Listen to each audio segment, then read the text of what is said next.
Join us October 20th to 22nd in sunny Tampa, Florida for the Home Care and Hospice Conference and Expo.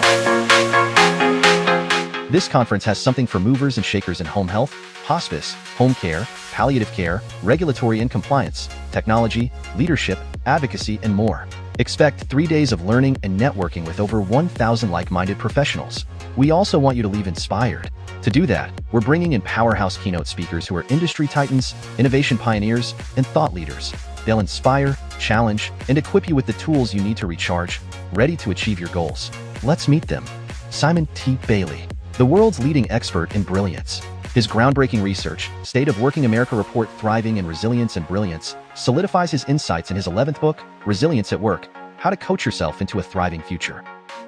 Dr. Ken Deitwald. He has emerged as North America's foremost visionary and original thinker regarding the lifestyle, marketing, healthcare, economic, and workforce implications of the age wave. Bill Dombey. NAC's President Bill Dombey is the leading voice and advocate for home care and hospice. Bill specializes in legal, legislative, and regulatory advocacy on behalf of patients and providers of home health and hospice care.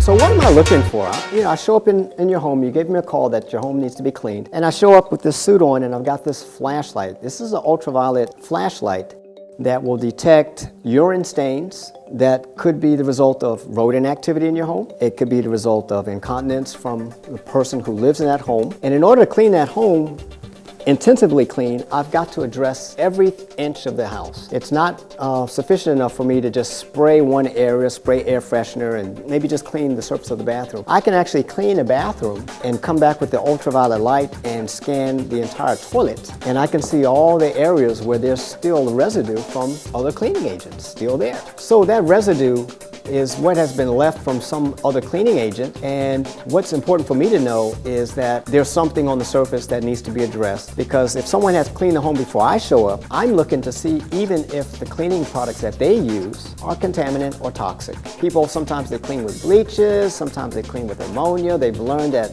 to use bleach, and people were thinking, well, I can use bleach on everything. But bleach does not kill every microorganism. As a matter of fact, there's some microorganisms that actually can live for 2 years in a bottle of bleach. And so when we're looking at the bathtub, we're looking at the floors, the surfaces, we're looking for stuff to clean. I go into a home and I'm looking for the dust. I'm looking for the stains. I'm looking for the smears. I'm looking for the odors. Also, what I would do is I would go along the edge of the wall and I would pull the furniture away from the wall. And you look on the back of the furniture. And what do you see on the back of the dresser drawers? Particles of dust accumulated, and those dust particles made of a combination of material. Also, what happens is those particles become part of the indoor air environment, and it may cause blood disorders. So one of the concerns that I have when cleaning the home for a person who has been hospitalized is, are they going to come home from the hospital procedure with their immune system somewhat compromised because of a surgery, and now they're going to end up with a blood disorder because the environmental dust has not been addressed. This is the difference between the maid service. The maid services find themselves challenged. I find also that the caregivers find themselves challenged when part of their work requires them to do light cleaning. But I always say that light cleaning is like going to the dentist and having them clean just one tooth. Your whole mouth is filthy, your whole mouth needs to be addressed. If you only clean that one tooth, you're going to miss the mark and they're going to be back again with the same problem. So the purpose of intensive cleaning in home environmental medicine is to bring that house to a high standard. This is going to be the starting point, and then you can bring the maid services in to maintain it. But what's going to happen, the maid services will generally not clean inside the stove. They generally will not dismantle some of the items in the home that need to be dismantled in order to be cleaned properly. They won't necessarily go inside the kitchen cabinets and clean the dishes, the plates, the glasses, the forks. If you have a home that has been experiencing smoke damage or fire damage, the particles get inside of the furniture. So when a maid service comes to clean, one of the things that is not necessarily on their radar is what's the activity that's taking place on the periphery of the house.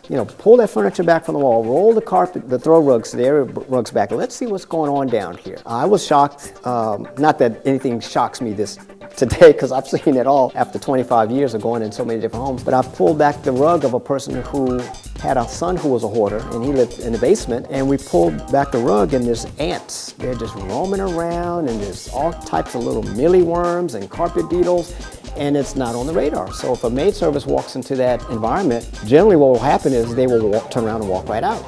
And we get many of our caregivers who walk into an environment that is offensive to them, and they just turn around and walk out. So I'm saying, do not walk out. Pick up the phone, make the call, because the help is just one phone call away. But you need to know that home environmental medicine will make this home good for your health as a person who's working, and it'll also make that home good for the health of the person who you're taking care of. You call, I come. I'm the incredible Gregory Hunter, and I want to get your home incredibly clean.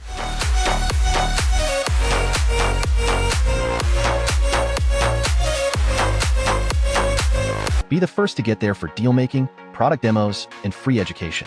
The Expo will serve as the backdrop for high-impact networking. You'll meet current and emerging leaders while exploring many fun activities. And you'll enjoy soaking up the sun in Tampa. This vibrant blend of culture, adventure, and relaxation is the perfect complement to your conference experience. Members are already buzzing. We can't wait to see you there. Head over to nac.org/Tampa 2024 to learn more.